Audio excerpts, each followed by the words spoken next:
What is up, RotoGrinders? We have an hour and 45 minutes nonstop NBA DFS conversation taking you all the way up the lock as far as tonight's NBA DFS slate.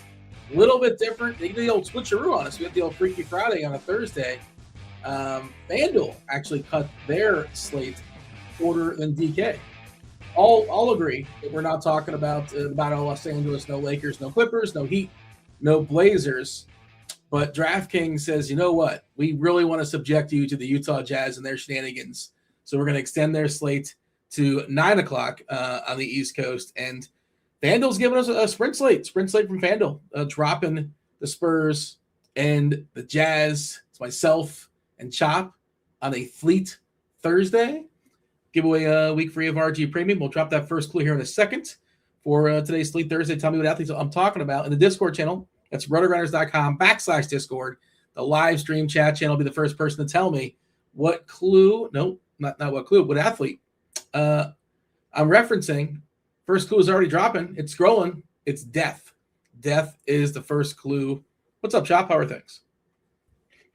It's all right, Dean. Lots of lots of sports information going on out there. I'm keeping up with the hot stove and the Rangers. Got Mackenzie Gore today. Nice trade. Nice trade. They got him. Matt's making some moves, Dean. Don't know if you saw that.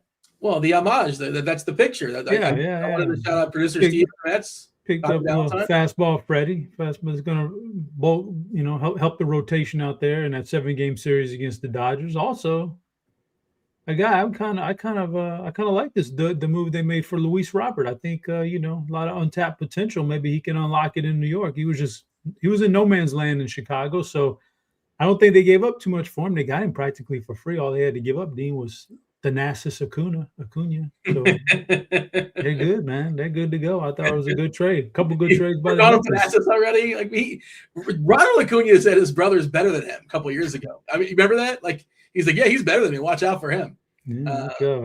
Acuna's brother is going to the White Sox. If you missed that. Yeah. Anyway, good stuff. Good stuff going on, Dean. That's lots of good sports stuff going on right now. Getting ready for the championship weekend in NFL, the two games.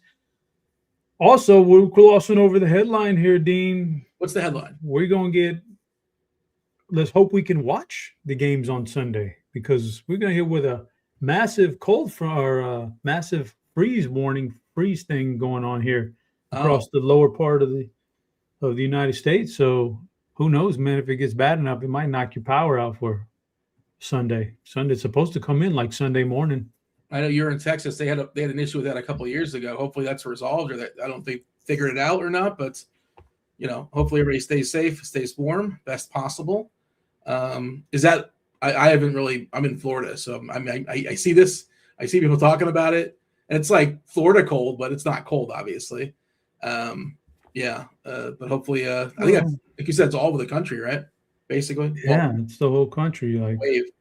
I mean, I'm looking. I get 70 degrees here right now. I'm not, it's certainly it's going to hit though. It's going to hit everywhere. You're going to get a little. What city you in, Dean? Tell me what city you're in. I can look it up for you real quick.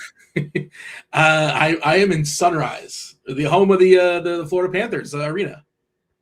Okay, there you go. Shout out to Sunrise, Florida. Let's see here, Dean. Oh yeah, you ain't getting the same freeze this week. No. Yeah, you ain't getting it. So yeah, good for you. But we get rest of the country's going to get it pretty good. So yeah, I'm hoping I get to watch the games on Sunday. But the thing is, Dean, I knew last time this happened in Texas, I'm no fool. First of all, I didn't get the electricity thing that bad. It was like 4 hours for me. Some people were going like 4 days. They had like 4 hours. But I was like, this ain't gonna happen to me no more. I have a generator, Dean, so I'm ready to pump that sucker out if things get bad enough here. I got the generator. All these fools going out cleaning. They cleaning out Costco and they're cleaning out the local grocery store, man. They're acting like we're gonna be stuck indoors for like 2 weeks. We're all right, guys. Come on. Are you a doomsday prepper, Chop? I can see you having a little, just like a little doomsday, basement just in case. But I got my generator. I got my generator. That's all I need. I'm not. Hey, look, I'm not gonna lie. If I were to look for a property and that was one of the features, that would certainly lend itself to me buying that property. But I'm not actively going out and burying like a big cylinder in the ground to, with like 15-inch cement walls to keep myself. But some, I don't hate the idea, Dean. You never know. Like 1,000 pounds of rice grains, like in the basement or something like that. I don't know Why not? Never know what's coming around the corner. No, yeah. I mean, I saw The Walking Dead. All right. Anything else we should say as far as the slate? All right, we haven't talked about the slate. I kind of introduced it and kind of mentioned it, but we are waiting for some pieces. I mentioned the Jazz. The Jazz are on the DK slate, and we don't know about Keontae George. Keontae George, they gave him a wrist. He went absolutely nuts last game. They accidentally beat Minnesota, and I don't know if he's going to play or if he's not going to play. Lauri Markkanen is still, they say he's not sick, but now they have to recondition him. They got to teach him how to run again. So he's not playing basketball tonight. That is an hour after the Chicago-Minnesota game, and I don't know if we're getting Keontae George news. And also we have Sensabaugh is questionable as well. So there's a chance, like Isaiah Collier can be a really, really strong play, but I don't know if or when we'll get that news. Now, if George plays, he's perfectly fine, and Collier is not necessarily a great value, but I think Collier is somebody that could be like, I was looking at our if-then stuff, like 38-point projection is a median projection if both George and Sensabaugh are out. I'm just trying to think if I have somewhat of a plan. We also have an 8 o'clock, and again, when did we get that news from George? Midday downgrade for Julius Randle. I think Randle's played basically every single game this season, if not every game this season. He's been pretty healthy. But midday downgrade, again, Chicago at home, maybe a spot where they give him a blow. So I think Nas, I'm kind of sort of planning for Nas. He's fine as is. I might just plug him in, but just sort of curious to get your thought as far as the overall slate. Like Golden State is such a mess. We saw that last game. Good luck trying to predict their rotations.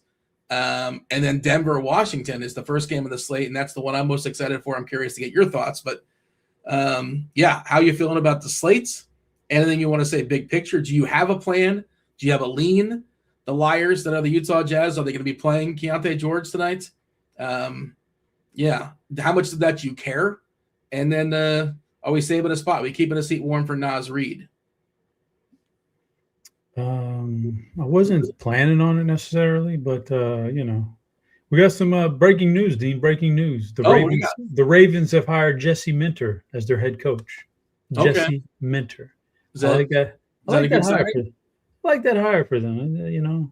I like that hire for them. He's going to be a solid defensive mind. I know that much. So, yeah, they're going to get back to the old school.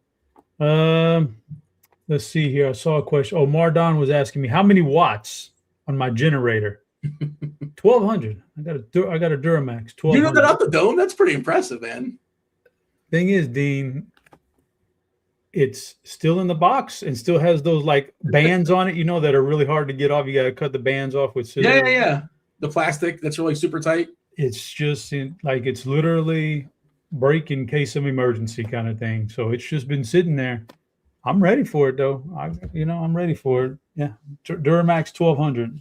Is it plug and play? I don't know. Just plug it in and you're good to go. Or no? You don't plug it because you don't have any. Never mind. You can't plug it because you don't have any electricity to plug it into. Or gas. Like I said, gas. There's some gas. Gas. So, but I do have a large can of gas, and I'll be swapping out the old guy. Every once in a while, swap out the gas to make sure it's good. So I'll be getting a refill here tomorrow morning on the gasoline at the local grocery store to make sure get some good gas here, and I'll be ready to go for it. But I don't know. The lines aren't too long. It's a good. No, it ain't that bad. It ain't like that.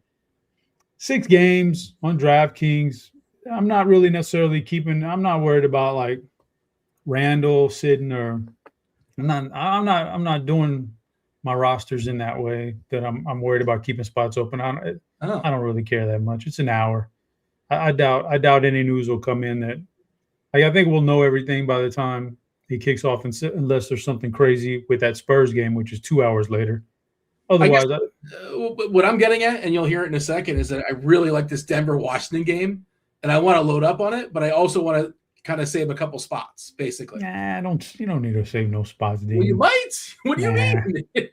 If you think that's the game, then that's the game. If you think that, I don't want to play 8. You can't play 8 players in that game. No, but elsewhere. So then you're organically going to have spots left over, or you're going to play players from the other games. And if you play those players, you feel better about them than you do Chicago, Minnesota right now. Yeah. So just play. Don't worry about saving that spot for Randall. It might not happen. And even if it does happen, might not even be worth it. I'm calling seat save for Nas. I'm calling seat save for him. I'm calling shotgun.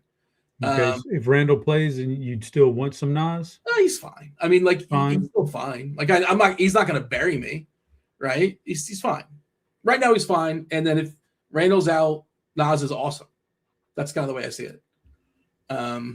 But anyways, we'll talk about that game when we get there. Let's talk about the first one on the slate. It is Denver and Washington. 226.5 is the total. Denver is a 7-point favorite here in Washington.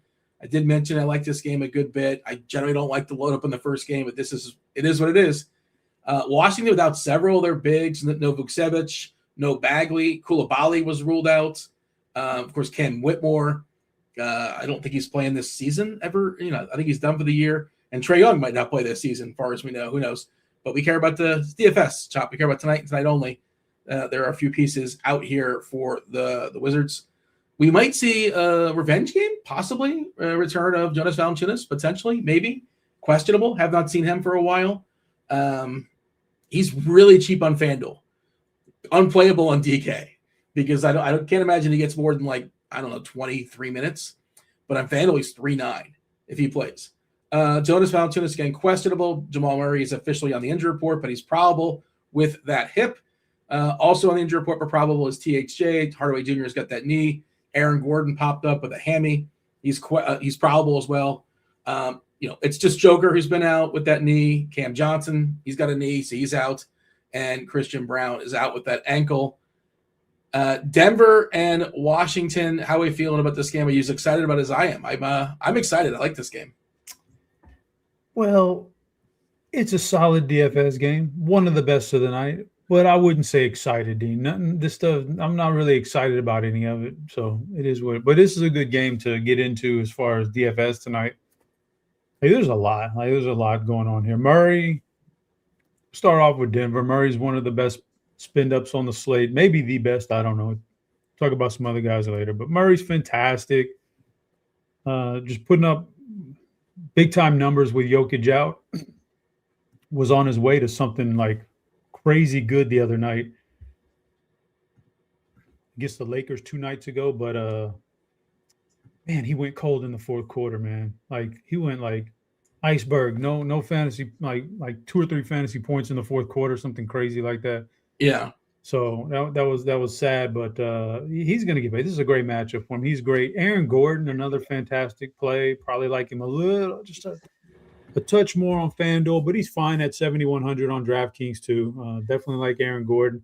Peyton Watson is more expensive than Gordon. I probably like Gordon a little bit more, but I like Peyton Watson in tournaments too big time. Washington's they don't take care of the ball very well. That's something he can take advantage of with his blocks and steals and his length out there. And so I do like Peyton Watson to rack up some good numbers tonight.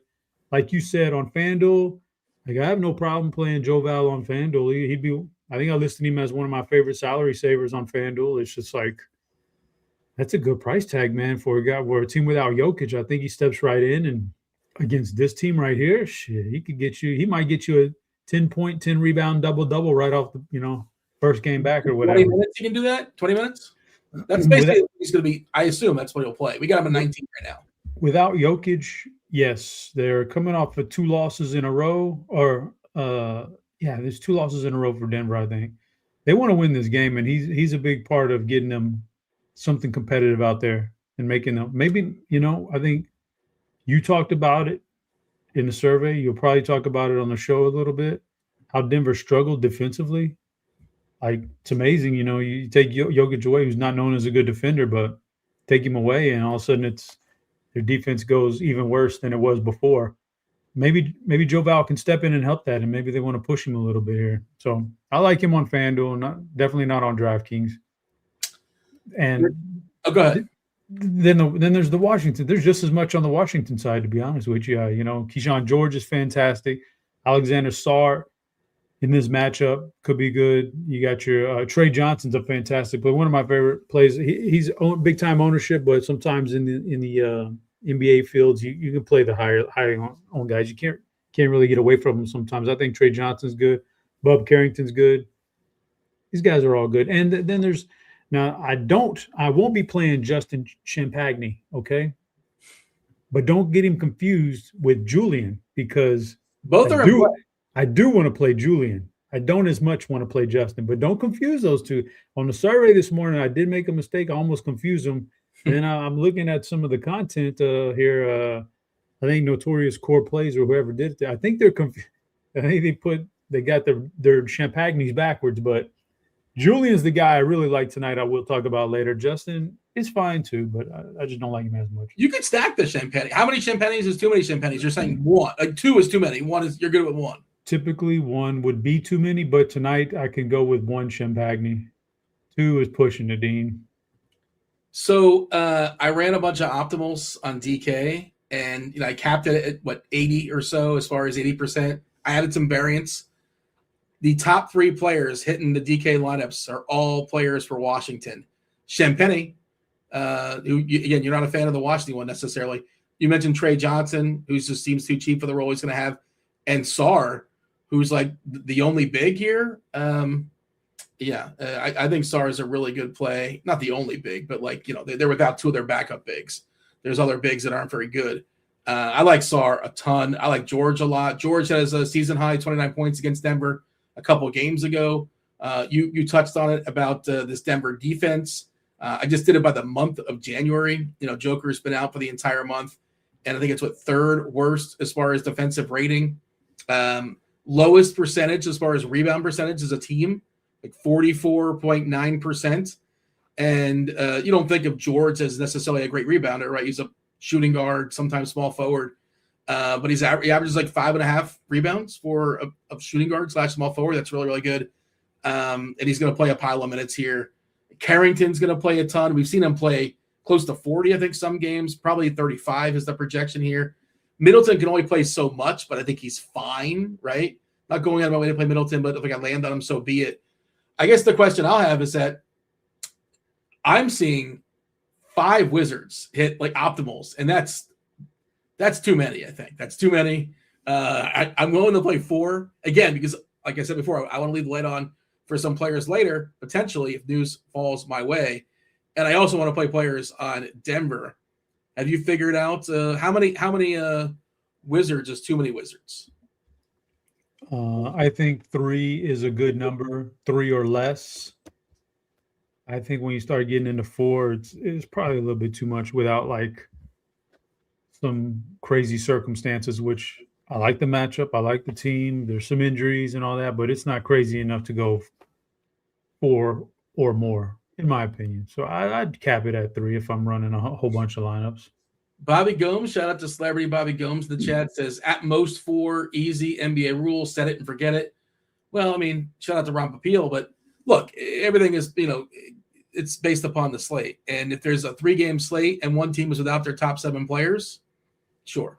But general rule, I'm not going to go beyond 4. And and right now I'm seeing cash lineups on DK. Some going to 5, which I think that's too much, personally. How many players? Is this your favorite game stack on the slate? It's my favorite game stack. If you can't tell, I'll know pretty quickly if I'm alive on this slate or not. Denver, Washington, because it's right the game. Yeah. Raw game stack, absolutely, yeah, for sure. That's where I'm at as well. Love Murray. Murray's an awesome play. I'll have Murray or Watson, I imagine, in every lineup I make. I think Gordon is hurt just a tick if Valanciunas comes back tonight. Valanciunas, like, for me, unplayable on DK, but very much live on FanDuel. I like all these. I like 6 different Wizards, which is weird. Sarr and George are my favorites.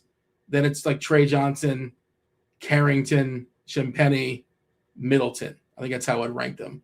Sarr probably more than George because, again, the lack of depth behind them. Anything else as far as Denver and Washington? Moving on.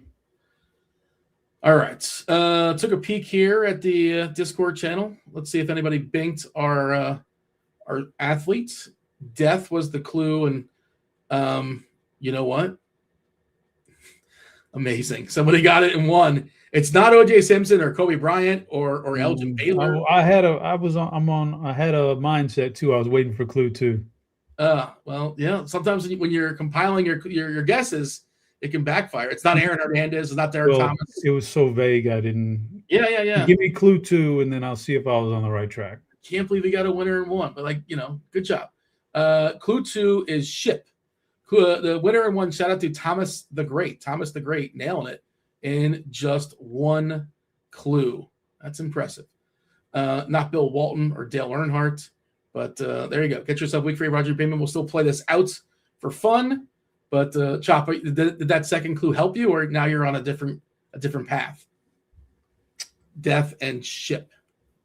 We have a winner, you said, so it doesn't matter if I spitball out loud. It doesn't matter, right? Sure. You can tell me if I was on the right track or not. So when I heard death, I'm thinking it's an athlete. Golden State's on the slate today. Does that have something to do with the death lineup? So that's what I was waiting on. Interesting. This player may have played for Golden State. So, but you're not looking. That's not the right way to come at it. But okay, this player did play for Golden State. But yeah, we did get a winner and one. So, you know what? I realized I forgot to tell producer Steve the winner. That's why I was like, oh, he just missed it. He's usually on top of it. Of course, he's spinning all the multiple plates. But yeah, all right. Let's talk about game number 2. Also in the 7:00 block. I think we have 3 games at the 7:00 block. It's Charlotte at Orlando. They're on the back half of a back-to-back in O-Town. 223.5 is the total. Orlando is a 5-point favorite. We had one of the Wagners was ruled out earlier. That's Franz. Of course, Suggs is still out for Orlando. Charlotte, LaMelo Ball. I was going to say midday downgrade, but no, they just, they report late because they played last night. They're the only team in the back half of a back-to-back, Charlotte, that is. Front half is Denver. Should have mentioned that. Denver, Houston, Miami are on the front half. I wrote down Miami, but I didn't. When I wrote it down, I just didn't realize, I guess, that they're not even on the slate. But yeah, doesn't matter. For our purposes, Denver and Houston on the front and Charlotte on the back. LaMelo's got a thumb. His thumbs did not work very well last night. Just an absolutely horrendous game for LaMelo Ball. Yeah, he's questionable with his thumb. Brandon Miller, probable with his ankle. Grant Williams out. KJ Simpson out. The Plum Dogs out. Nobody else really of significant relevance. How are we feeling about the Magic and the Hornets? The Orlando side, much more than the Charlotte side, that's for sure. Right. Joe in, by the way. Sorry to cut you off. Joe Val in. Okay. That's live good. On FanDuel. He's live on FanDuel. Oh, for sure. It's a cheap price. So not a big fan of the Charlotte side. Obviously, depending on if anybody gets scratched here, LaMelo Ball or whatever, then maybe you could open some things up. But otherwise, there's nobody jumping off the page to me. I am a fan on the Orlando side of a couple guys. Could always play Banchero against Charlotte. It's fine. Anthony Black is a guy I'd probably most like on the Orlando side here tonight against Charlotte, given who's sitting out for them tonight and his upside he's shown when those particular players are out. You can go that route. And then the other name I'll throw out there on DraftKings is a very cheap Noah Pinda, who was getting the run like right before Franz came back. Noah was starting to rack up some minutes. I don't think it's a fluke. Then Franz came back. The minutes went down, but now Franz is out along with Suggs. I think Noah Pinda is a salary saver. One of my favorite, raw salary savers, really low on the slate today. Did he? Was he somebody? I assume college. What is his college history? I don't know much about him. Or no, he didn't play college. Overseas guy. I think he's from France or something. Okay, yeah, because I don't know much about him. I figure I know you watch a ton of college basketball. I do not. I thought you might have a scouting report for me. Yeah, from what I've seen, I mean I've only seen a little bit of him. Have not been very impressed. About a fantasy point per minute. And the minutes are kind of tricky with him, but I don't mind. That's the key, Dean, is the minutes, because you have our lineup HQ. What can we refresh lineup HQ? How many minutes are we giving him? Because when I looked about 30 minutes ago, I thought that was way too low, man, given the fact that he was earning about 25 to 26 minutes. No, he was actually getting up in the 30s here these last few games before Franz came back. We're giving him 16. It looks like we're giving the Silva the start. I think he could grab like 10 extra minutes there. So that's why. You think he starts for De Silva? If he starts, he's for sure in play, for sure. And if he doesn't start, just like before, I think he was like started a few games in a row, but he was still grabbing a good chunk of minutes. I still think there's room for 25 minutes here, even if he doesn't start, especially against Charlotte, who's terrible, and he could be the closer for you. Yeah, I like Noah Penn as a salary saver.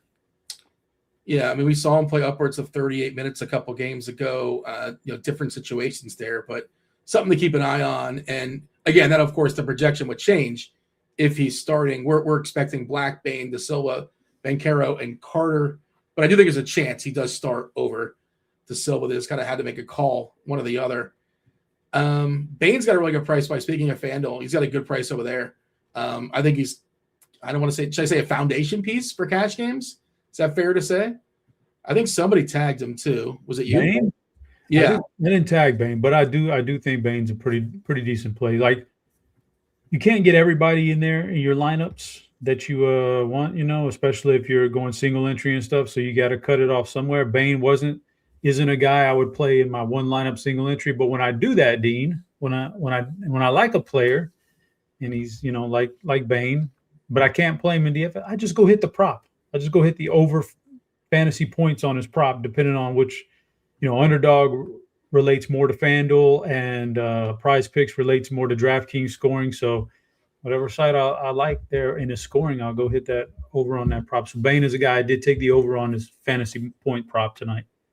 I'm not going to be presumptuous, Chop, but one way to do that is to use PickLabs. PickLabs, the newest RotoGrinders feature that lets you scan the best player prop and pick them bets in just seconds. Everything is broken down for you, from edges and win rates to value. You're looking at a clean board, which plays, it points out, which plays stand out across sports books. And like you said, sites like Underdog, sites like Prize Picks, when you see something you like, PickLabs is going to build the slip and send it straight to the book of your choice.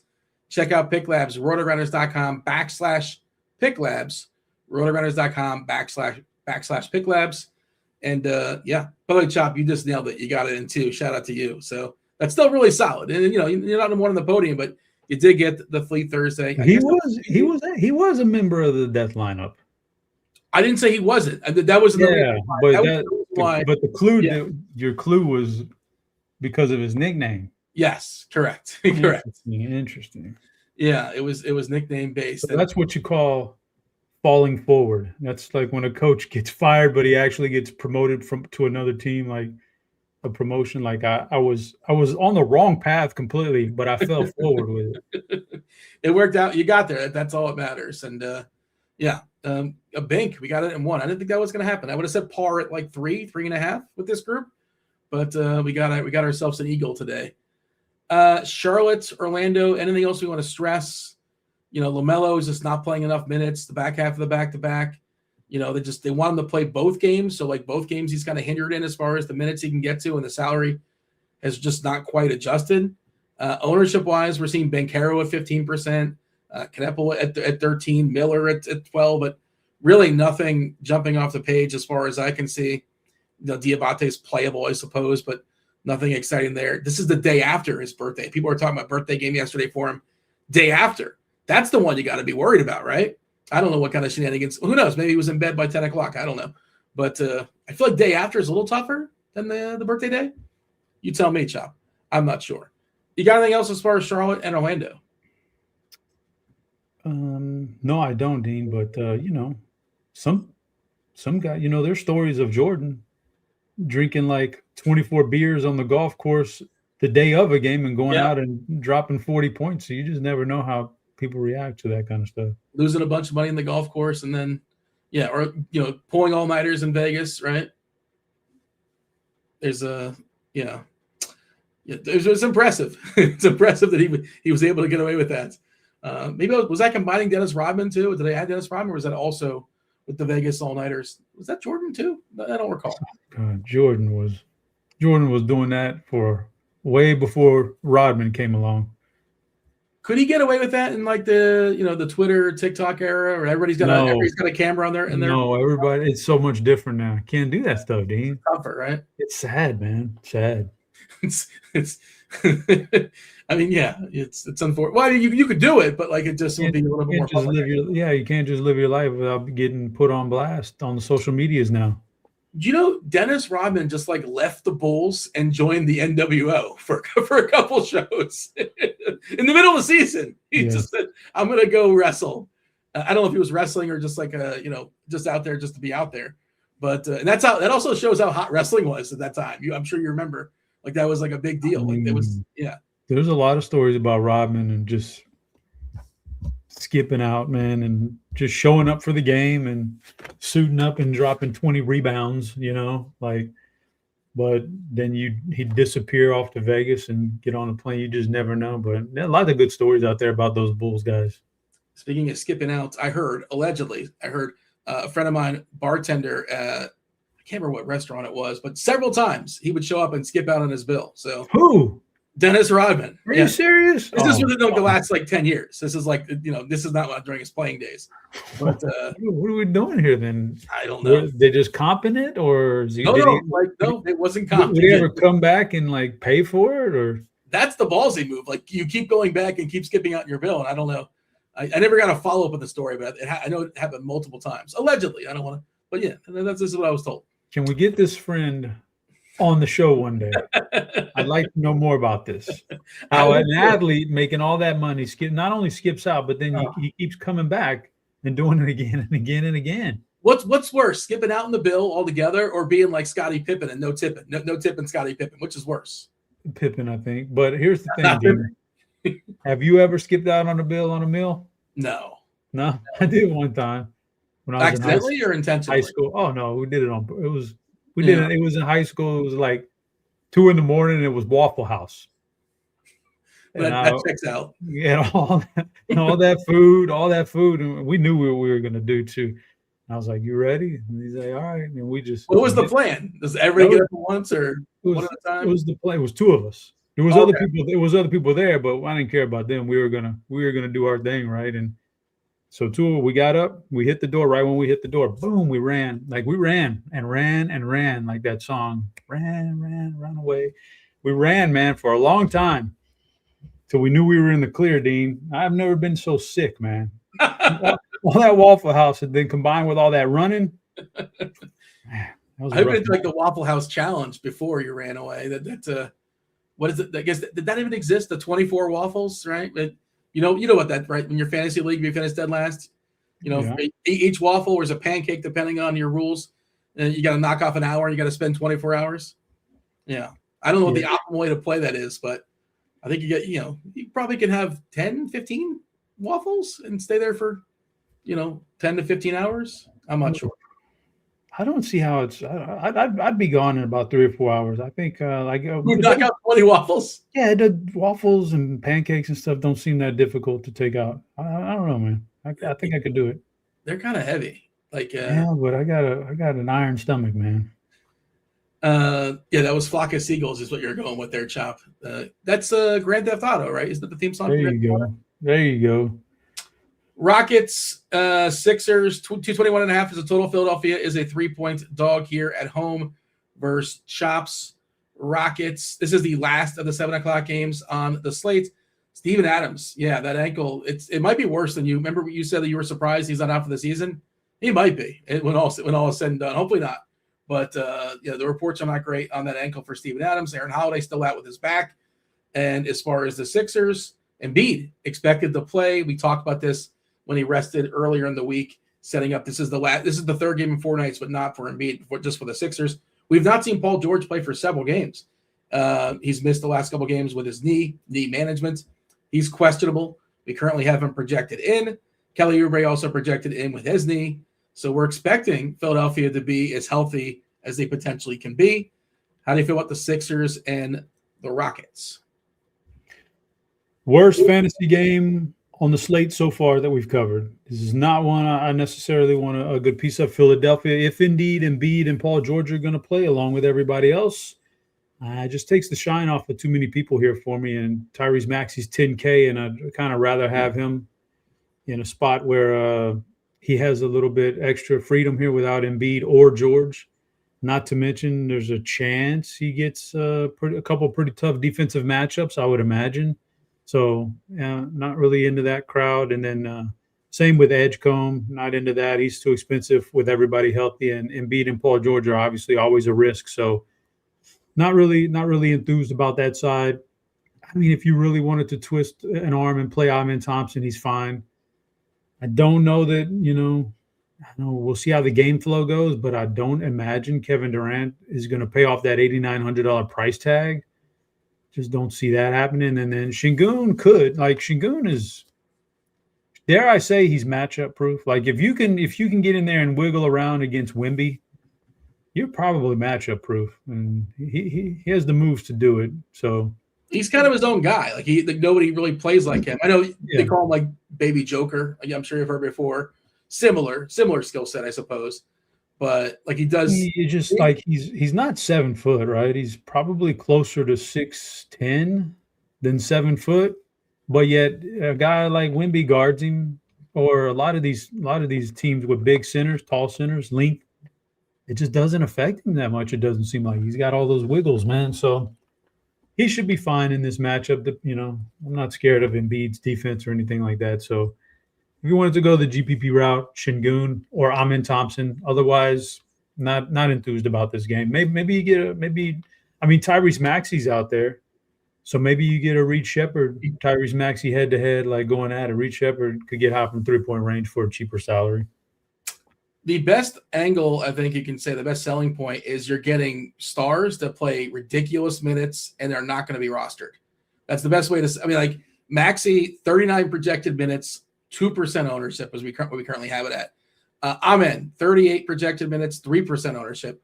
KD, 37 minutes, 4% ownership. And then Şengün, 34. He doesn't necessarily play the ridiculous 37, 38, 39 at 7%. But and Embiid's not going to get rostered either, and he's probably not going to play 37, 38 either. We're giving 32. But you do have 4 or 5 guys, especially Maxey, KD, Thompson. Those minutes are outrageous, pushing up to 40, and they're just not going to be rostered because they're not quote unquote good math plays. Now, am I going to play them? Probably not. I don't play enough lineups to really get there, especially on my main stuff. But if I was MMEing, it's not hard to get over the field on this. But nothing looks good on paper until they play the game. Anything else here as far as Philly and Houston? Move it on. Warriors, Mavericks. We just got news on the Mavericks. I believe confirmation. Cooper Flag will be limited to 20-25 minutes per Coach Kidd. Didn't he say that last time? I think he did. And he played close to 30? 28. 28, yeah. Okay. And that was a blowout, by the way. That was the game that they got blown out versus New York. That was the game they beat New York. They blew out New York. Yeah. I was thinking of New York after their players-only meeting. Absolutely shellacked Brooklyn. They beat them by 50 or so. But, yeah, it could have been up to 30, 31 or something like that for Flag. He lost a few minutes there at the end. But Kidd is still saying 20-25. Gafford ruled out. Cisse had the fish. He's available to go there for Dallas. 233.5 is a total. Dallas is a 5-point dog here. Golden State, I would say this is the hardest rotation to figure out tonight. Jimmy Butler being out with his ACL just opens up so many potential routes. Gary Payton's also questionable with his foot. If you look at the court IQ stuff on Golden State just kind of seeing their rotations last game. Well, I was watching the game actually, and the key thing is one key takeaway is that the backup players were playing well in the third quarter. They were getting pummeled, and they just let him go. They just let him go, and they brought in Kuminga. They dusted off Kuminga, and he was really good as well. They have so many guys, Chop. Just too many guys. It's just hard to predict. Curry didn't come back either. I assume he'll be back, and I assume Green will be back. But guys like Pods and Moody and Post and Melton and Kuminga and Buddy, your guy Buddy Hield was making a bunch of threes. I guess floor is like 0, basically. I don't know what to do with these guys. I don't feel good about anybody. Draymond's got a pretty good price. How are you handling the Warriors? I don't feel comfortable with any of it. Yeah, no, I'm not playing too many Warriors. I mean, Curry can always get hot from the 3-point range and guide you in the GPP, but it doesn't feel good to play it pre-game. Doesn't feel good to click it. The rest of that stuff is not enticing to me at all. I don't think Draymond has a big enough ceiling for me to play. My disdain towards Podziemski, so I'm not playing that guy. But the one guy I do have a little bit of a highlight on, Dean. Kuminga? Yes, why not? So like it was a binary thing before last game. Either Kuminga's going to suit up for Golden State or he's never going to suit up for Golden State again, right? And by them playing him last game, okay, well, they're not completely like boxing him up and ready to ship him out just yet. They're willing to play him something. He played pretty good. So at $4,500 on DraftKings, why not, man? It's a pretty good matchup. You get to Dallas on the inside, especially. I think Kuminga can do some things. So I'd be willing. Not fantasy good. You think he's actually like a good player? Or no, I don't. That's tough to say. But for fantasy purposes, he can put up some decent numbers here tonight in this matchup. It's a couple flailing teams, so yeah, why not? I'd dust Kuminga off here because,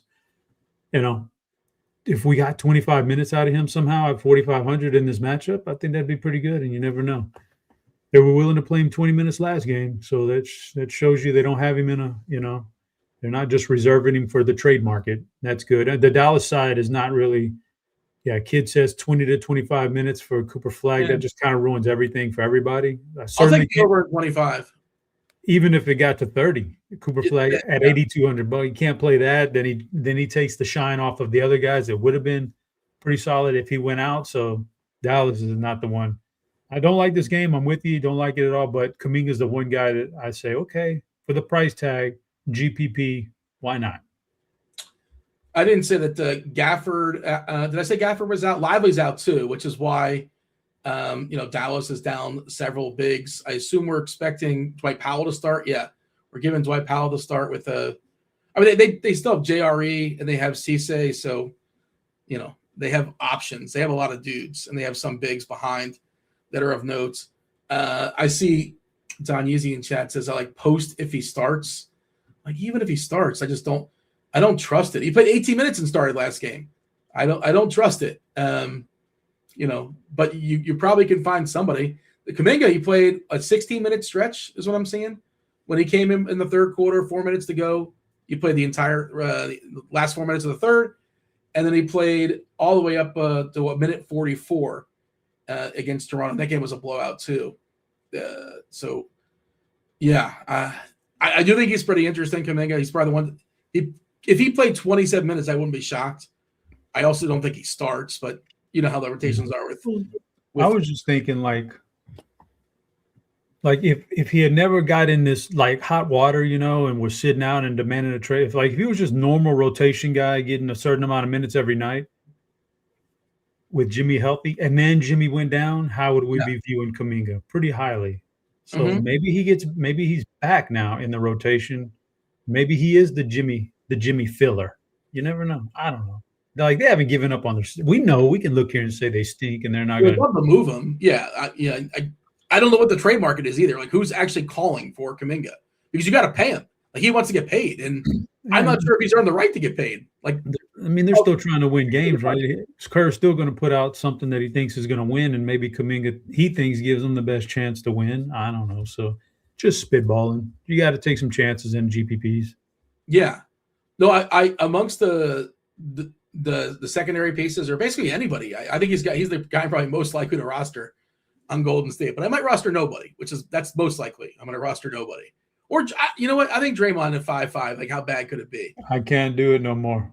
Yeah, he's a no upside player, man. It's yeah. I don't disagree with that.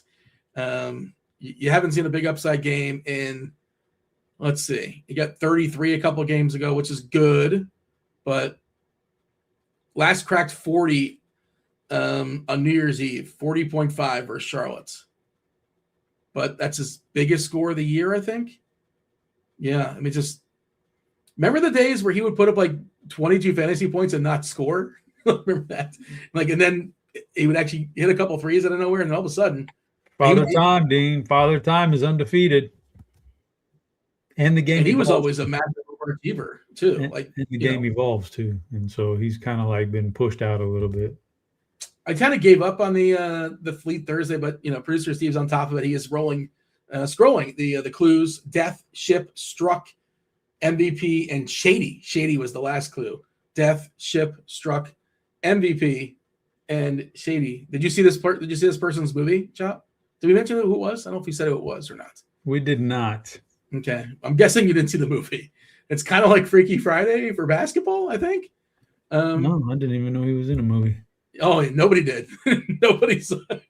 Look at the box office, and you're not the only one. Anything else as far as Golden State, Dallas? Nah, I think we covered that heap of trash. By the way, that's the front half of the not Amazon, Peacock. That's the Peacock doubleheader. Peacock's got Golden State and Dallas. I'm sure they're thrilled. I imagine this was booked a while ago, but yeah, tough game. Back half is Battle of Los Angeles, not on our slate. Bulls, T-Wolves. We just got Randall ruled in, so still can play Nas, but not as excited here. I'm not gonna save a seat for him. No seat save for Nas Reed. Yeah, officially in is Julius Randle. The Bulls are 8-point dogs here against Minnesota. 238.5 is a total. We got news that Giddey is back for the Bulls, which really makes this easy, Chop, because I'm just going to cross the Bulls out. It's the old Giddey's back, not going to play enough minutes, but you can't roster him. But also, he's going to play enough where he mucks it up for everybody else. No Bulls for me. No chance. And I don't, again, even if I was running 20 lineups, I might not get a Bull. Maybe accidentally. But you like anybody in Chicago? You want to change my mind? Nope. Okay. Not with everybody back, and I don't have anybody highlighted. It's Minnesota. It's not a terribly difficult matchup, but not an easy matchup. Where are we at here? Chicago. Can't find my thing. Yeah, it's just a mid tier on everything, and yeah, I'm not into that. I would actually love to see them disband this team and break it up into parts and trade some of these guys off at the deadline. Is what I'd like to see. I feel like I've heard Vuk trade rumors for like 4 years with Chicago. I heard today we're going to trade him. I don't even think he's really. Actually, he's kind of developed that 3-point shot pretty good. So maybe he has kind of like a little bit of value now in today's NBA, but at one point, no value at all. But tell me the team that's trading for Vuk. Like, where is the landing spot that actually makes sense? I'd have it'd have to be a contender, and you need some kind of help at the center position. Yeah. Well, can you get him for super cheap for New York Knicks? Can you get him for cheap for the Knicks? Let him get out there next to Cat. You have a big front line that can both shoot 3-pointer, maybe, because the Knicks aren't going anywhere anyway, and you don't have a future with your draft pick. So if you can get him for cheap enough, something like that. Defense with Cat and Vuk next to each other, that's terrible. I mean, they're terrible regardless, right? And they're not going to maybe the Lakers because another terrible team, but maybe Vooch is a little bit more offensive force than Ayton. I don't know, man. They have their own version of Vuk and Ayton, right? That is basically similar. Ayton is really awful. Vuk can carry a little bit. Yeah, I don't know, man. Maybe TJ's Raptors. Maybe TJ's Raptors could use a 3-point shooting center. I guess. I mean, is Mamlukashvili like that much worse than Vuk? It's similar guys. He's not as good, but yeah. But yeah, I'm with you. I don't like the Bulls. And then the Minnesota thing is, It's not really jumping off to me unless we got the news that somebody scratched here and we could play it, which I don't think we're going to get now at all. So no, it's not a bad matchup. They do have the Slate's highest team total, so there's something there. But that usually means Edwards just gets extra points and buckets. So him going everybody healthy, everybody's in. Yeah, him going over 30 points wouldn't be a shocker. That's kind of where his prop is set at anyway. But as far as the other guys, not really. I mean, maybe twist the arm and go Rudy Gobert in this matchup, can rack up some rebounds and stuff. But he's been great. The other stuff doesn't do it for me. I definitely don't want any Randall tonight, and now I probably don't want any Nas either. Yeah. But John Morant out tomorrow. I don't know if you watched. I watched the Memphis game yesterday. He was awesome, like the best I've seen him in a while. A couple of incredible blocks too. He was very involved. He's hearing the outside noise. He's getting a little. He's starting to get his game together. And then he had that incident overseas there. That last game. Was Gigi Jackson? You're talking about the at practice that we're talking about? When he was going to throw hands, or they were going to fight or whatever, and it got all over the news. I think that kind of set him straight a little bit. He says, okay, I need to get back to back. He can be a really good basketball player if that was what he focused on. But that's the problem. That's not what he only focuses on. But John Morant can be good in today's NBA if he just focused on basketball. Jonas Valanciunas will have a minutes limit per Coach Adelman. What is that limit? We don't know. It's not quantified. And then Coach Kidd also says PJ Washington expected to be around 30 minutes as far as his limit. All right. Let's talk about, is that it as far as Chicago, Minnesota? Yeah, Minnesota, it's a good opponent, but everybody's fully priced. I like the Minnesota guys individually, but I don't know. Somebody's going to get a ceiling game, I imagine. And you said Ant. He's an interesting tournament play for sure. But I think we're moving on. Yeah, we're just crossing out the Bulls. This is DK only. FanDuel's not including the Spurs and the Jazz. This is an hour after Chicago, Minnesota. So we got to wait an hour for – this is the worst desserts, right? This is the worst hammer game you can possibly – well, the Spurs are good. The Jazz, not so much. So we said at the top of the show, Keontae George, his reward for being awesome last game. Maybe he's legitimately hurt. I don't know. Who am I to doubt them? But, the greatest predictor of future behavior is past behavior. And the past behavior of the Utah Jazz is they are liars. They are liars. That's what they do. Line steppers, liars, whatever adjective you want to use. But they are telling us that Keontae George is questionable with a forearm. Watch that game too. He was the post-game interview. Forearm looked fine. Nurkic too. Nurkic fully smashed. Triple-double, I believe. I think that was triple-double game for him. And Lauri Markkanen, again, he's got to learn how to run again. So he's not playing basketball tonight. Sandoval's questionable. He's ill. He had the fish. San Antonio, Jeremy Sohan, also ill. Fish for him. And Luke Cornett's out. So a little bit. I don't know if they give Wemby extra minutes, but they're down some of their bigs, right? I'm not saying you play him, but I'm just trying to think about the backup center. You can dust off Sohan if he plays. He's questionable too. And Kelly O, but maybe we get 32, 33 minutes out of Wemby if he's healthy, and 32 minutes versus Utah for Wemby would be amazing. What are we projecting for Wemby? Are we getting 29? Yeah.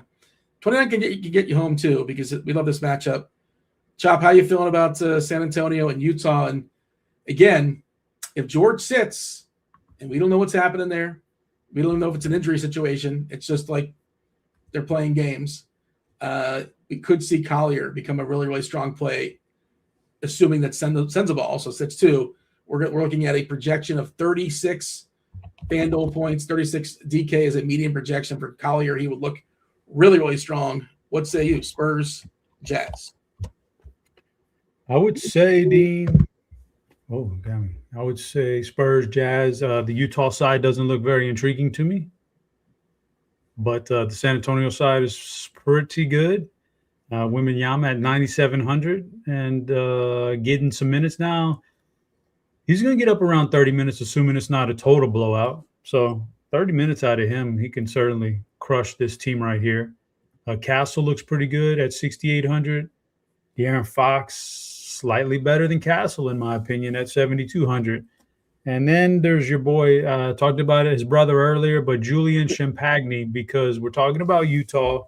Let me filter here. Yep, still gives up more three-pointers, like the worst three-point defense in the NBA.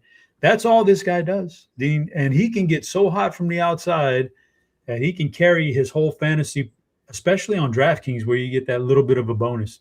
Like he can carry his whole fantasy performance with a good three-point shooting game.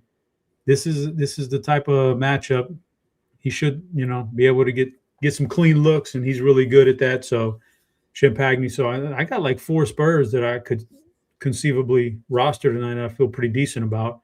Not playing Harper or Keldon Johnson, although, for that you're kind of rooting for like a blowout and then the other guys sit down for most of the fourth, which could definitely happen. But the Castle and Fox are kind of a toss-up in the backcourt, whichever one you want to play. Champagny for the 3 points, and Wembanyama could be only 30 minutes. If he only gets 30 minutes, it wouldn't shock me to see him be the leading scorer on the slate in this matchup if things broke right for him, because that's how dominant he can be as a fantasy guy. I might force a Spur in every lineup, and I am willing to extend it to guys like big body Keldon Johnson and Dylan Harper. I think they're cheap enough, and the matchup is good. You're talking about best opponent for, as far as defense, the worst 3-point defense. You could have just said worst defense as well, just for Utah. Worst defensive efficiency in all of basketball. And I do like a lot of these Spurs as well individually. I'm not sure if I'm going to play a lot because potential blowout, and I don't really love the Jazz unless we lose George, which I have no idea if he's playing or not because I don't think he's really hurt. Yeah, so I'm not sure if I'm going to leave a lot on or not for Collier, but I think Collier is really, really interesting. And when are we going to get that news? Quite possibly after everything's already locked. Because, again, this game is an hour after the 5th game, the last game on FanDuel. But I like Wemby. I like Fox. I'm fine with Castle. Champagny's good. And I'm okay with Keldon and Harper. Both those guys coming off the bench. But they should play minutes in the mid-20s. And somebody's going to get there. You got to think with a team total of, 125? Yeah. So I do like the Spurs. And my plan to play Nas is mostly gone. I would play him as a last man in for Minnesota, but probably not doing that anymore. Lippy in chat says QQ Harry Barnes. It's like my least. He's like my 8th favorite Spur. Hard pass, man. Yeah. I got him behind all Fox, Castle, Champagny, Wemby, Keldon, Harper. So I guess he would be 7th on the list. Chop, you got a plums play for me? Always, Dean. Always got the plums play. A lot of guys to choose from tonight. Nothing like jumping off to me, but I do think that maybe, just maybe, we get a ceiling Aaron Gordon game. So I'm going Aaron Gordon, fill it in the plums, play of the night. They need a win. They need to get back on track for a win out there in Denver. They got a great matchup to do it. So going Aaron Gordon. You think he's hurt just a tick? And I'm not saying I wouldn't play him, but just the Valanciunas being back? Probably, slight tick as far as rebounds, I imagine. I actually think that might not be a bad thing for him at all. Okay. I didn't run anything on like Valanciunas on. Again, I don't know his on-off stuff. I'm just kind of thinking, going to play less 5, going to grab maybe a less board. I think that benefits Aaron Gordon. Okay. Is Sarr too chalky to say he's a plum play for me? He's probably too popular, right? I think he's too popular. Is he about 30-ish? It's not about the ownership, Dean. It's not. I mean, listen. Plums feel what they feel. What is it? If we allow TJ to go out there and drop like $6,500 Shohei Ohtani spider bombs, who cares about ownership, right? It's all fugazi after that. So. I remember we had somebody, I don't want to name names, somebody like we our sneaky home run call.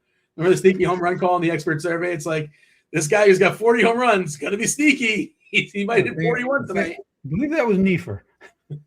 No, I think it was Stevie is the one you would. Oh, yeah, you're right. Those guys look the same. No offense to him. I didn't want to name names. I also didn't want to throw Graham. No, Stevie. He was Sneaky Kyle Raleigh home run. Kyle Raleigh going to sneak up on you tonight. Way to go. Good job, Steve. We appreciate you, though. They call him the big dumper. He's got a big butt. All right. Anything else here before we seamlessly segue to crunch time? I think we're good. The seamlessly segue to crunch time. Let's do it. Let's go ahead and bring in, I think it is Kirkwood, Taylor, and Kevin Roth. So let's do it. Crunch time right now.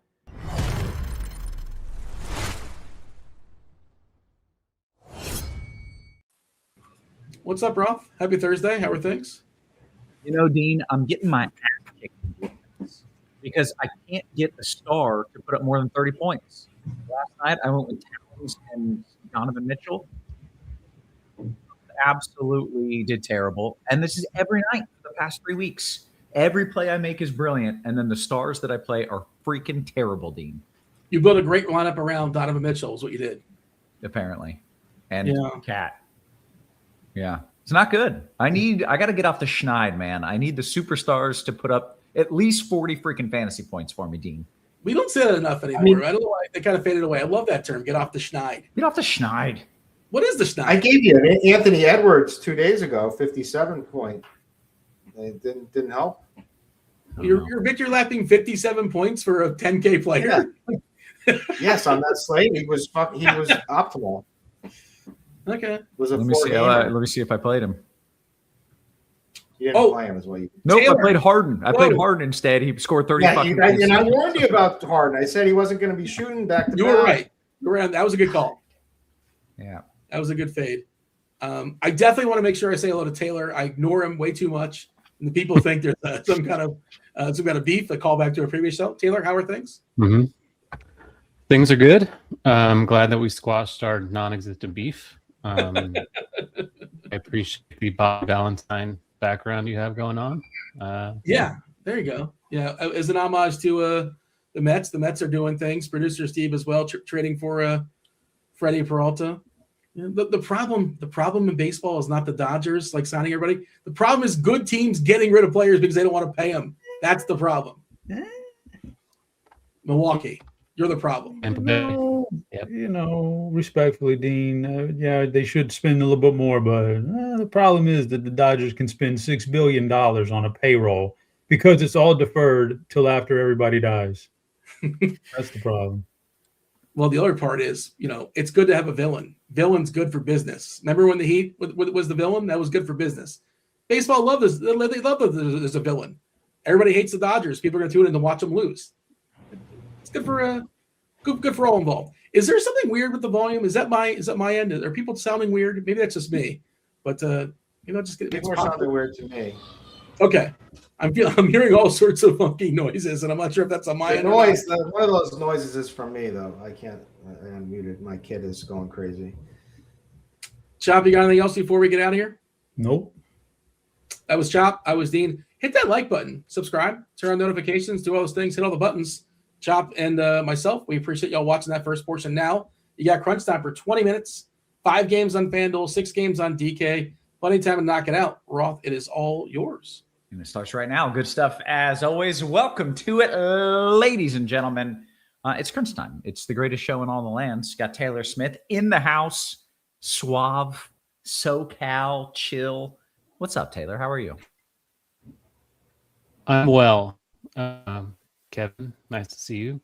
I understand that things are going to get pretty dicey for you this weekend, weather-wise. How's that looking?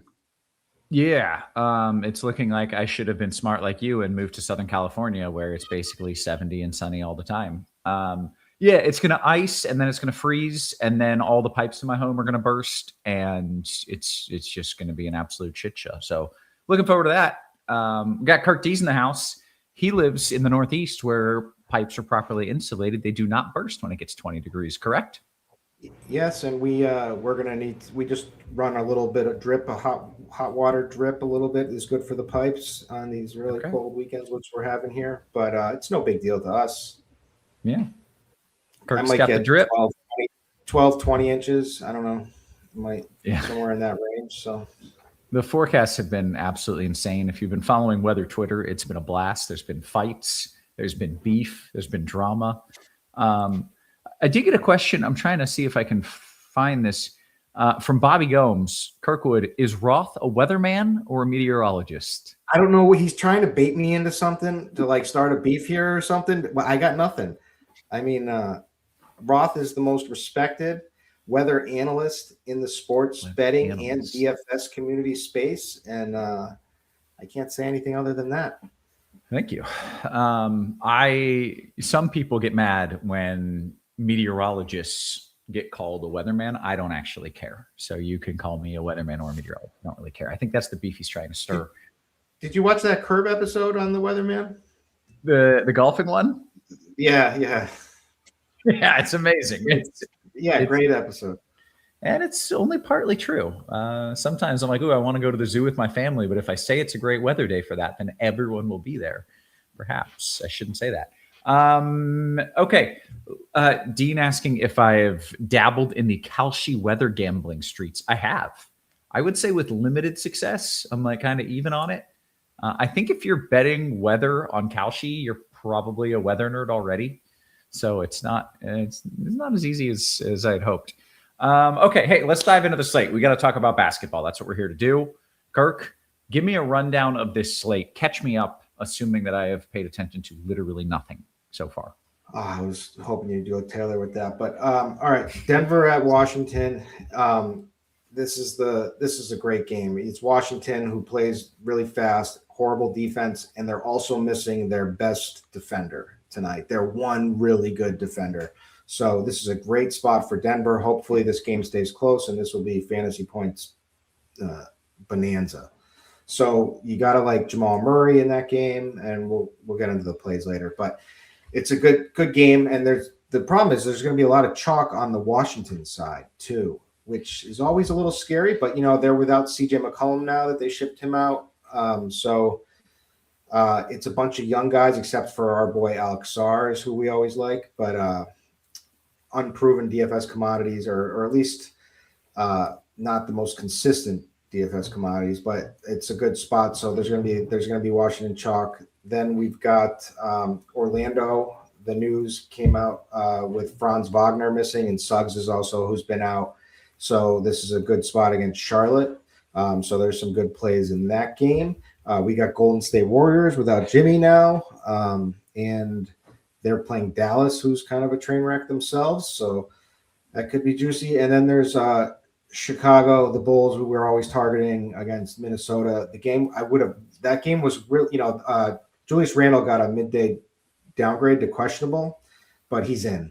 I was really hoping he'd be out. I would fire up Ant-Man again. You still can, but I would have loved to do that. And then only on one of the sites do we have Wemby, which is crazy how, and it's DraftKings that gave us Wemby.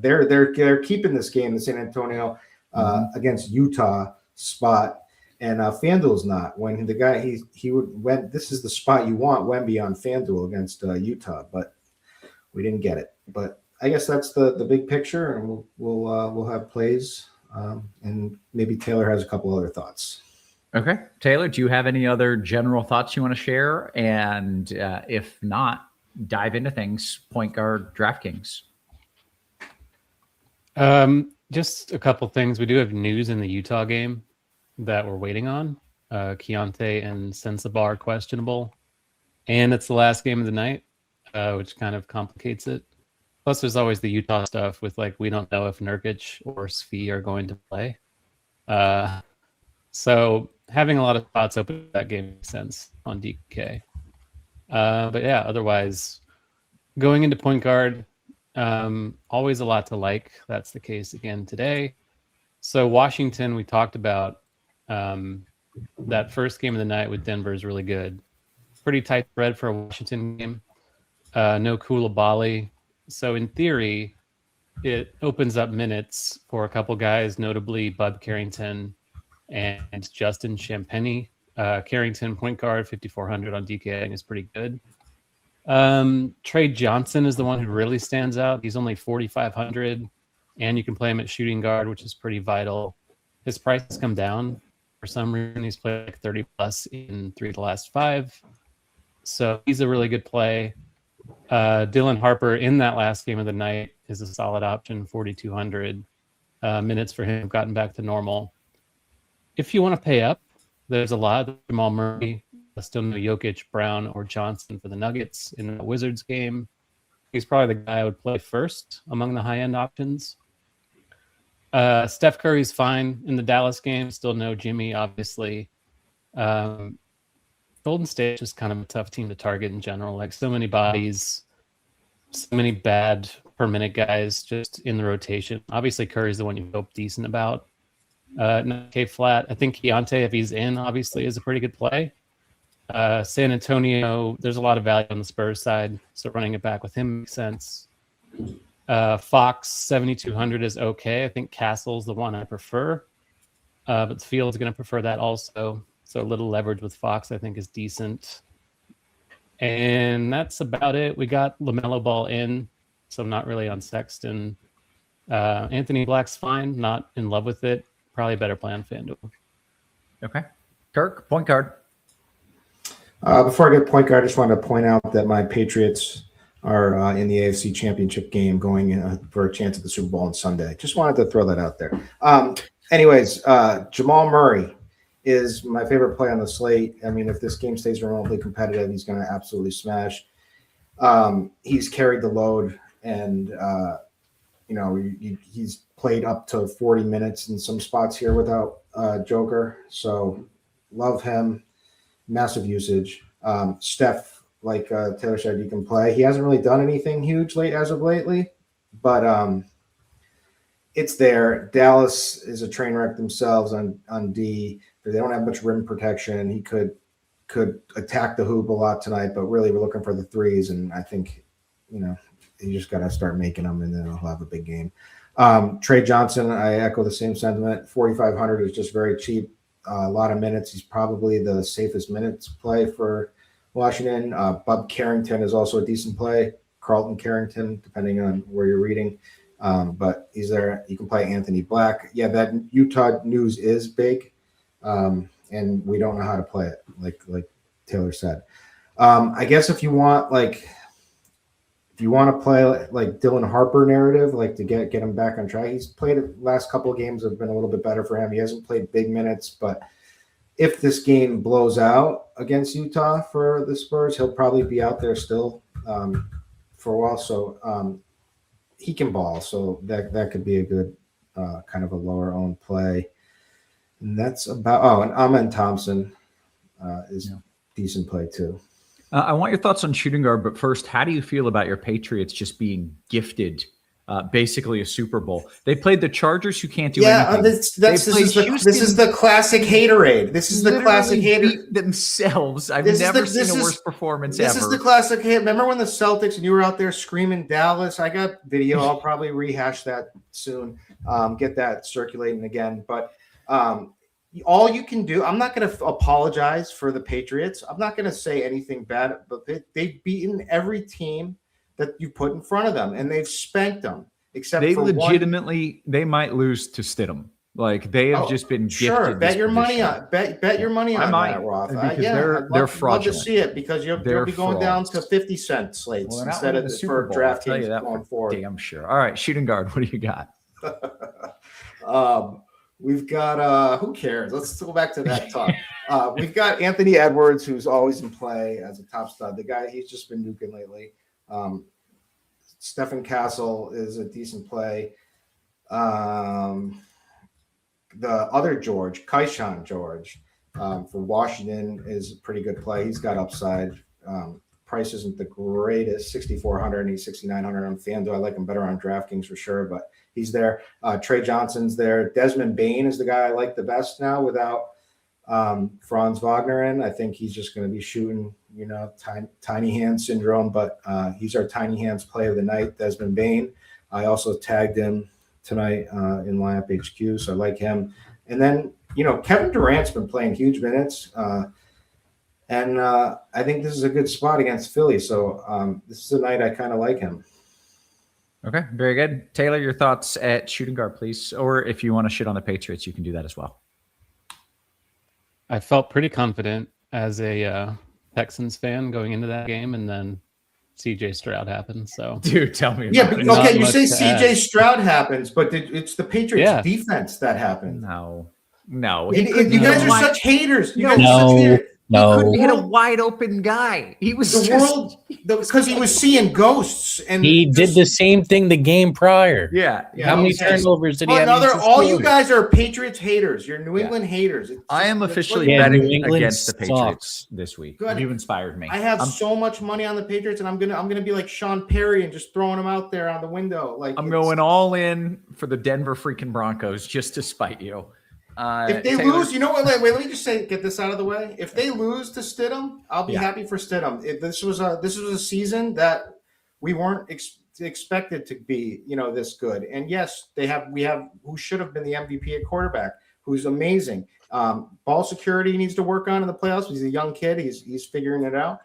But this is it's a free roll from here. We weren't supposed to be here. We weren't supposed to be here. But it's not a free roll for you when you put your money down on Denver, though, just to spite. You don't bet. You bet smart, not with your heart. That's a little advice. Okay. No, it's too late. It's happening. Taylor, what are we doing at shooting guard? I'm just gonna say a couple of years ago we were on a show before the NBA Finals, and I was defending you, like your pro Boston take. I agree that Boston was like obviously better than the Mavs, but everyone was on the Dallas bandwagon anyway. On to shooting guard, I think. I commend you for that. Thank you. Thank you. Yeah, a lot of the same stuff. Trey Johnson. I do think if Castle's going to be like 35% owned and Bane is under 10, Bane's a little more expensive, but pretty good pivot into lower ownership there for Bane. I like that call. Edward, I love on the high end. Keyshawn in the mid range is fine. I think Sensabaugh, if he's in, is a really good play. 5,700 or 5,800 usage has been super high lately without Markkanen. But he's ill, so kind of a tough situation. You can always pivot straight line to Julian Champagny if Sensabaugh is out. I think Champagny's okay anyway. For San Antonio, that's about it. Like, you can play Max Christie. I probably would not, but he's okay. Yeah. Okay. Small forward. Yeah. So Justin Champagny, I mentioned without Koulibaly, he should see a few more minutes. Not a comfortable chalk play, but he is cheap. Washington's pretty thin. We'll see who starts Magic without Franz Wagner. Could be Noah Penda, could be Tristan da Silva. If it's Penda, he's 3,800, and we've seen him play pretty big minutes lately with Franz out.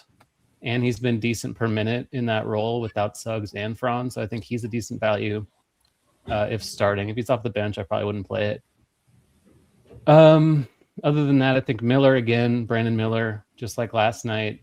Small forward's not a great position. 7K flat, fine enough with him. Keldon on the cheap end. Mentioned Champagny, the other Champagny, Julian, shooting guard. He's okay also. Ace Bailey, if Sensabaugh is out, if Keontae George is out, I think is okay. We didn't really talk about the Utah guards if Keontae is out, but going back to that, it would make Collier and Clayton look better. And then I think PJ Washington is a decent price, 6,400 without AD and the others for the Mavs. Kirk, small forward. I'm just getting riled up from chat here. You're really going. I love it. Love the hate. And I just want to know what you're going to say when the Celtics, who are atop of their division right now, when they get Tatum back in time for the playoffs and they cruise to the NBA Finals. What are you going to say to that one too? The Celtics are amazing. Wow. I have nothing negative to say about them. Okay. So there. You learned your lesson. I get it. I did. Okay. I learned it in a big way. I was popping my mouth off pretty hard last year. So yeah. All right. Cheap guy, Noah Penda on Orlando has played fine and when people have been out. And obviously I want him starting, but we'll see what happens with the lineup. We don't have a lineup yet. I don't. He is not starting. We just got that. Okay, we do have a lineup. I think he's still fine from a minutes play, but I would have preferred him to somehow get in there. But Kevin Durant, I like Brandon. This is kind of the gross position of the night. Usually is too. But Champagne, the Justin brother on Washington, I like. You can play Julian Champagne, who's just been playing massive minutes and shooting. He's hot right now from 3. So and they leave him out there, 5,700. He could be fine. Peyton Watson's probably my favorite play at this position, 7,600, but has been playing really solid. And this is a good matchup against Washington. I think all these Denver guys that get big minutes should put up big fantasy scores. And then I don't know, PJ Washington maybe. I've toyed around with him, but not really in love with it. Power forward. Did I go to power forward? Damn it! I was muted. I've never had that happen. That's a first. Yes, power forward. Rattled. You're rattled. I'm rattled. Yes, power forward, please. Sorry. Aaron Gordon, 7,100. The price is starting to get up, and his minutes are kind of capped. So I'm starting to like it less and less, but he's solid play. Just this matchup, just anybody against Washington. Julius Randle, I think, is a really strong play. They just get crushed by power forwards and centers. And maybe he gets less play tonight because of the fact that he was a midday Q tag, but I don't think you have to worry about anything there. Paulo Banchero, obviously, gets a boost without Wagner in. And then you can play Şengün here. I think that's fine. Peyton Watson again. Draymond projects pretty well, but I just don't ever really want to play Draymond too much. If he kind of fits, I'm fine with him, but it's not someone I'm looking to get in my lineup. But he's going to be pretty chalky tonight, and that's very good. Taylor, your thoughts at the 4? Yeah, I wanted Penda to start, and because he's not, I'm probably not doing that. I think De Silva's okay. He's small forward only on DK for what it's worth. But not really into that situation anymore at all. I think Naz Reid, even with Randall in, is a pretty good play. 6,200 is kind of full, but Chicago just gives it up to everybody. So I think you can make a case for any of Minnesota, essentially. Randall, Gobert, Naz Reid, of course. I agree about Draymond. Like, I'm not comfortable with him into some ownership, but he is 5'5", and no Jimmy, so in theory he should do more. Not loving it, but I think it's okay. Chris Middleton's been playing more minutes, 27 plus in 3 in a row. Not dying to lock up early roster spots with old Chris Middleton, but cheap starting, I think pretty good play. I agree about Randall. I agree about Gordon. I think Banchero's fine. Kuminga's 4-5, benefited from some garbage time, but I think he probably played his way into a role without Butler. So I think he's interesting for tournaments at 4-5. That's about it. Very good. Let's go to center.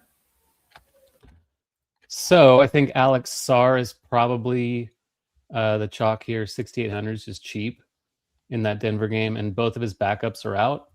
So the minutes should be a little bit stronger for him, I think. Wemby's 9,700 in that Utah matchup. Not much more to add about him. Even in 25 minutes, he can get there. So I think he's okay. I mentioned Gobert a little bit. 63 on DK is pretty cheap. Naz and Draymond you can play here. Aaron Gordon you can play here. Şengün.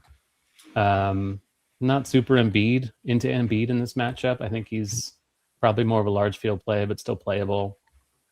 And that's kind of it. Like, Sarr and Wemby should be very popular as a combination. So kind of anything else you do will be a little bit different. Okay. Kirk, what are you doing at center? Yeah, it's hard not to love both of them, though, Wemby and Sarr. And if I'm just going off of that, Gobert I would play against the Bulls. Bulls are just a terrible rebounding team.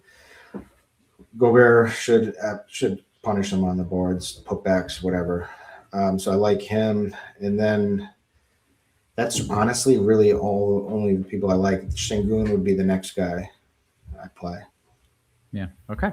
We get the honor of kicking it right over to FanDuel here. We only have 18, 19 minutes until lock, so we'll jump right into it. Kirkwood, you can start us out. Point guard, FanDuel, but we're losing a game here on FanDuel, but who are we playing? Well, we're playing Jamal Murray again, and we're also Steph Curry gets a boost now because of we're missing the Wemby of our lineup. So there's not many studs tonight, but the big game is coming, and I think he could go nuts tonight. So I like him. Trey Johnson and Bob Carrington are the Washington plays. You can play them both. You can play one. Both really solid plays. Amen Thompson, Anthony Black, and then yeah, that's it. That's all I like. Okay. Taylor, point guard on FanDuel, please.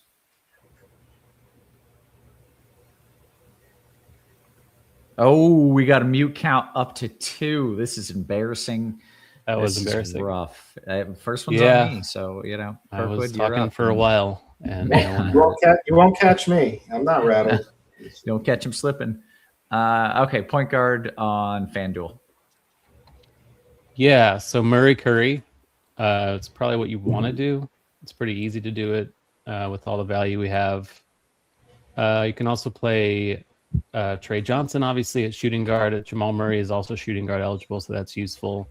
Bub Carrington, just like we talked about on DK, both Wizards guards should be in for big roles in this Denver game. I think Melton is a pretty good value on FanDuel, 4,600. Point guard, shooting guard with more minutes to go around for the Warriors. Anthony Black, I agree, is solid. Pajemski, I guess, it's pushing 6K. DiVincenzo in the mid-range in that Chicago matchup is okay. And no one's playing Maxey. He's 10-6 in a really tough spot, but we've seen Maxey do it before. Plays like 40 minutes a night. If you want something different in a large field, I think Maxey's decent enough. Okay, good stuff. That brings us to shooting guard. Yeah, so we talked about Trey. We talked about Jamal Murray, DeAnthony Melton, a couple more Wizards, Keyshawn at 69 and Chris Middleton at 46 are pretty good plays. Kirkwood mentioned Desmond Bane on DK on FanDuel is only 7,200, which is pretty cheap for the role without Suggs and Franz. Edwards, 10K flat's kind of pricey, but it is Chicago, so obviously playable. Talked about Anthony Black, Brandon Miller, better play on DK, but still viable on FanDuel. And then Amen Thompson, just with the way FanDuel scoring works, 3 points for blocks and steals is good for him. Yeah. Okay. Kirk, your thoughts at shooting guard, please. Yes, it's Jamal Murray again. It's Desmond Bane. Again, if you're not playing it, you play him either at shooting guard or small forward, whichever you're going to fit. But Bane is a priority for me tonight. Keyshawn George or Trey Johnson, you can play them both here. Let's see. Anthony Edwards, Anthony Black, like just fine. And yeah, that's it. Okay. You get to bring us to small forward. Small forward. So we get Desmond Bane again, obviously. Keyshawn George again. I think I'm switching to De Silva over Penda now that De Silva is starting, but I don't feel great about it. But I think you could play either, but I'll take the guy that's starting at this point. Paulo Banchero is certainly a decent option. Champagne Justin from Washington. I get Chris Middleton, and he's cheap on both sides. I'm just not playing him. I'm just mentioning him because I think if you have him in your lineup, I think he'll be just fine. But I don't think you're going to be winning any GPPs with him. Yeah, and that's about it. I think Kevin Durant is a good play over here as well at 8,800. Yeah. Taylor, small forward, please. A lot of the same shooting guards, Middleton, George, Bane, Peyton Watson, still pricey, and Valanciunas is back, but should still have monster minutes with the other injuries they have. And for 10K, I agree about KD being a pretty sneaky play. Banchero's fully priced, but again, no Wagner, so more usage for him in theory. But it's really just kind of whoever you're not playing at shooting guard, you're playing at small forward. Yeah. Then bring me to power forward. Yeah, so Aaron Gordon is cheaper on FanDuel than he is on DK. Randall is the same, so they both pop more on FanDuel a little bit. Just awesome plays, obviously, in good matchups. Sar is more expensive, but still a great spot. Like we talked about, no backups for him other than like Anthony Gill. So he should see an uptick in minutes in a really good matchup. Naz Reid, 6,300 is a little cheap. Talked about Watson, Banchero. I agreed Silva is pretty interesting. He's only 3,800 on FanDuel, so quite cheap. Pretty much the same play Penda was originally. And I think Jabari at 5'9" is okay. Houston's healthier now with Tari back, but a little bit cheap for the minutes he plays. Yeah. Kirk, power forward, please. All right, I'm going to lead it off for a question. Someone said, Kirk, give me a low on sleeper play, any position. This is my position, but you can also do it at small forward. It's Jonathan Kuminga. Other people were asking if I was interested in Kuminga too. I'm definitely interested in Kuminga. I said on the last show the other night, will he play? I don't know. I thought, I had no idea what Kerr would do, but he played only 21 minutes, but he was so damn good. He did 30 fantasy points at that time. He had massive usage. I think he's going to play more tonight, right? And nobody's going to play him. He's projected. Nobody can give him, unless you manually boost up the minutes. Nobody in the industry has his minutes up high. So optimizers are not going to be spitting him out. You got to manually do it yourself if you want it, Kuminga. And there's also a big risk there too, but I think the risk is worth taking. This is Dallas, who can't protect the paint at all. Kuminga can absolutely, take it to the rim. And I think he's going to go ham tonight. I love Sar. I already said that one before. Other than that, I like Aaron Gordon. I like Peyton Watson. I think Julius Randle is a good play as well against Chicago. I said I like Gobert also at center, but you want the bigs against Chicago. And then Paulo Banchero. Yeah. Okay. Very good. Good stuff. Let's go to center. Kirkwood, what are you doing there? All right. Center for me. Well, if you can play Sar here, if you're not playing him at power forward, but he is a priority. But I'm playing Gobert tonight on FanDuel against the Bulls at 6,500. J-Val, I was going to play at 3,900. I think he's still in play, but they did say a minutes limit on him. I don't know if did they say how many minutes? Did you see anything that gave a range or anything, Taylor? I haven't seen, but I feel like 20-ish. Yeah, I feel like he's getting 20 max. Probably enough. Yeah, I feel like he's getting 20 max, and I feel like he's probably getting 15. But this is a revenge spot. So it's all like this is such a fine tooth comb you gotta do. He's so cheap, but if he's getting 15 minutes, you probably don't want him. If he's getting 20, he's probably doing just fine for your lineups. But me, I'm taking a ceiling game from Rudy Gobert, so that's the way I'm playing it. Other than that, I think Wendell Carter Jr. is in play. Centers against Charlotte. You can play the Charlotte side too on that, and Diabate and Şengün again. Yeah. Okay. Taylor, close it out on center, and then we'll open it up to some QQs. By the way, J3 says, Kirk having a great show, TBH. Hey, glad he's being honest. Other than the ridiculousness earlier about the Patriots. Yeah. Taylor, your thoughts at center? Yeah, Valanciunas is tough because he is so cheap. It's such a good spot, but he has been out for weeks. And I think he's ahead of schedule with his return. So he should be fairly limited. But like Kirk said, if it's 20 minutes, he can still do it. He can still do it in 15. It's just a lot of ownership coming with it. So I do think paying up for Sar, Gobert, Naz Reid, Şengün, if you can get all the way up there, is preferable.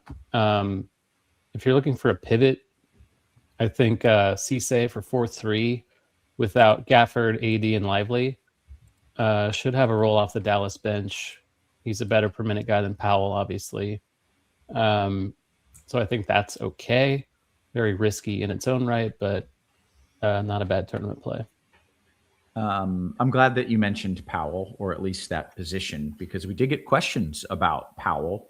Also, Okaji and Joval, which I already got to, but Okaji and Powell, Taylor, your thoughts on those two guys, and just don't do me wrong with Powell and say the right thing. I don't think either of them are great. I think Good. Like Okogi's starting, but Tari Eason's back, and they don't really want to play Okogie a ton anyway. So I'd probably not play either of them today. Yeah. Okay. Very good. I would just, if you recommended Powell, I was going to have to leave. I was just going to have to get up and leave. Yeah. Understandable. Hashtag. He looks like a caricature too. Like it's something like there's like something about him. I don't know. Something about him. Yeah, I don't know what it is. It's something about that guy. Let's see. Got a bunch of questions coming in. That's what we like to see. I'm going to start on the Discord. By the way, I have not yet implored everyone to hit the thumbs up button. I know there are millions of people watching this show currently, and turns out only like 80 of you ever hit the like button. That's insane. Do us a solid, hit the like button. That way we can get more millions of viewers as we continue bringing this free content every day. Let's see what we got. DK single entry GPP. Taylor, what is the maximum number of Washington players that you believe should be played? I know people are 4. I think I would set it at 3. That's kind of generally what I do. There's enough value to play 4, but there is late news that we're still kind of waiting on, and I'd rather wait and have enough spots open to pivot accordingly. So probably 3. Okay, very good. Kirk, this one's for you from D-Rock, DKGPP, Nurker Vooch. Well, you need Vooch to play. I would say Vooch. Okay. Or no, forget that. If you want to risk it and wait, play Nurkic. I think there's more upside there. All right. Let's see. Right back to it. Kirkwood, FanDuel Cash, Sar and Trey Johnson, or Draymond and Kayshawn George? Sar and Trey Johnson. Okay. Let's see. Taylor, thoughts on Mo Wagner as a sneaky play? Definitely sneaky. Let's see. It's real sneaky. We have Orlando on a slate a long time. I think he's fine, like large field only. Not messing with that in cash or single entry or anything. Okay. You prefer De Silva? Yeah, I think his minutes are just going to be stronger. Neither is amazing, but I think De Silva's a little better. Okay. Trying to build a lineup. Okay, let's see. DK Cash. Kirkwood, I'm landing on Fox as my last piece with Castle and Wemby. Thoughts? With Castle and Wemby. I don't hate it. Yeah. Okay. It might be a little too much to get them all, but you could get. I would Fox or Castle. I would probably limit one of them.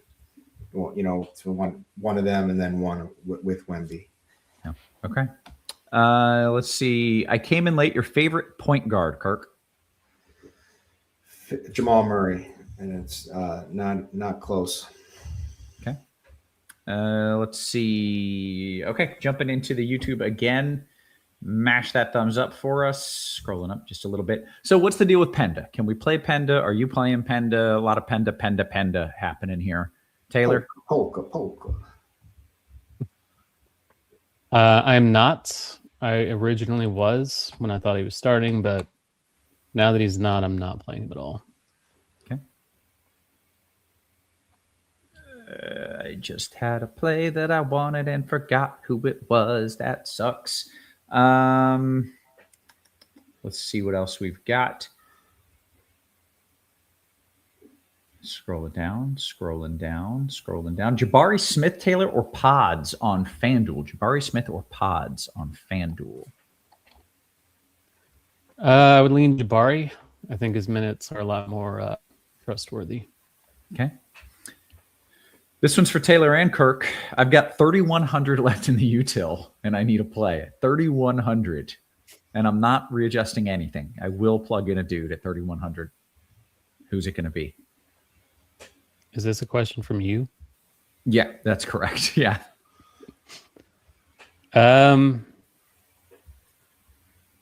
There's really no one on DraftKings. Olynyk, I think. Yeah, he might without get Cornet, I think he's playable. Okay, not great, but playable. That works. Let's see. Can you play Buddy Hyde, Kirk? In FanDuel Cash. You never know what Steve Kerr's like. There's a lot of risk with him though too. You don't know what he's going to get from a minute standpoint with Kerr, but he's absolutely like someone that can light it up, take on usage, and ride the hot hand and get minutes. And I also want to give a quick thank you to J3 for that nice comment saying I was having a good show, because before the show my girl wanted me to call out, and I said, what about that one kid who's just turning 18? He's just he's tuning in. He's out there in the stands. He's out there playing. He wants to play some DFS tonight. Yeah, he was all excited for the Kirkdiese show, and let him. Am I going to let him down? No, never. Yeah, you're a man of the people. It's long been said and known. Thoughts on DK's single entry, Taylor? Murray Edwards or Edwards Durant? First one. Taylor, back to you. Miles Bridges or Jabari Smith on DK? Definitely Bridges, I think. Which airline has the worst peanuts? Most of them don't even have peanuts anymore. They all have the worst peanuts because of the peanut allergies. You just get crappy pretzels, or sometimes things that are even worse than that.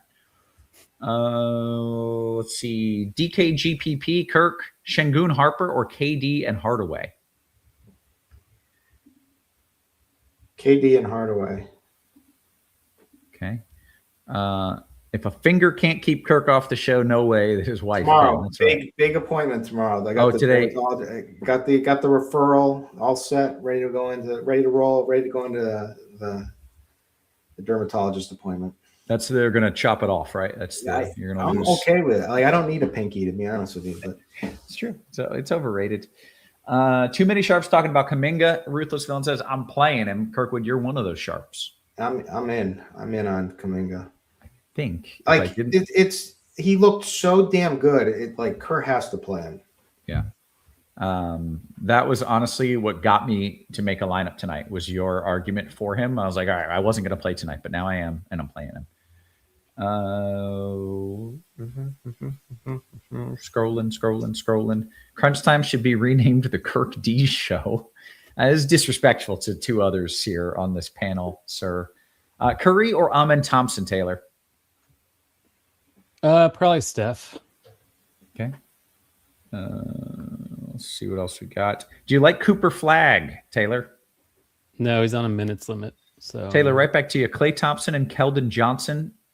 Klay Thompson or Keldon, DK GPP. I've already got 2 Spurs. Probably Keldon straight up. If you need lower ownership, then Klay. Okay. Kirk, DK GPP, Hield and Murray or Bane and Gobert? Bane and Gobert. We got most of the questions in. I think we're doing pretty good. Right under the buzzer. Buddy Hield can win you a tournament, says TJ Moose-Manzada. Didn't he do that recently? Didn't he go off? He did. A game or two ago? I think. Yeah. Last game. I played him, and then all of my high-paying people didn't do a damn thing. Very good. We will close it out on this simple question. V8 or tomato juice? I have never consumed either of those products. So if you have, you get to vote. V8 or tomato juice? Taylor, you're a vegan. If you're not, it's fun to pretend. Yeah. Where do you vote? I feel like tomato juice is something people only get on planes. I don't know why they do that. Again, it makes you feel how it's like a meal almost. Like if you're like, you need some nutrition. I guess I would lean V8. Personally, I can't say I have a lot of experience with either, though. I got experience. I'm gonna throw a third one in there, Clamato, which little clam juice in there for you. But this is essentially just for mixing with liquor, right? Like all of these things to me are just things you mix with vodka. No. Yeah, and you want spice, so you probably want the V8. But. Yeah. Whatever you want. Okay. Play wherever you want. Whatever you want. Drink whatever you want. All right. On that, we're going to clear on out of here. We have hit the lock, and we are going to bounce. Clamato with beer, by the way, is pretty good. That's Michelada. Have you ever had a michelada? Yeah. Yeah. Ain't nothing wrong with that. Okay, we're going to bounce on out of here for Taylor, for Kirkdiese, for our wonderful production crew, always working hard behind the scenes. Guys, we appreciate you. We love you, and we will catch you tomorrow. You have been crushed.